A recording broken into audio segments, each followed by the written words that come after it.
Perpindahan warga dari desa ke kota, terutama kaum mudanya di Sumatera Selatan, membuat masyarakat meninggalkan ekonomi pertanian.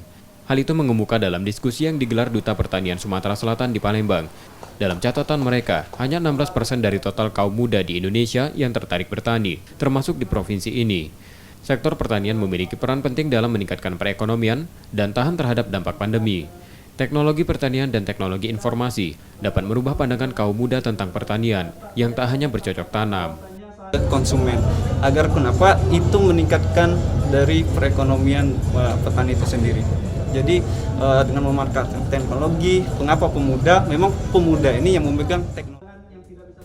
Dukungan untuk kaum muda bertani juga datang dari Ketua Komisi 2 DPRD Sumatera Selatan yang menegaskan program-program terkait perkembangan pertanian sudah dilakukan.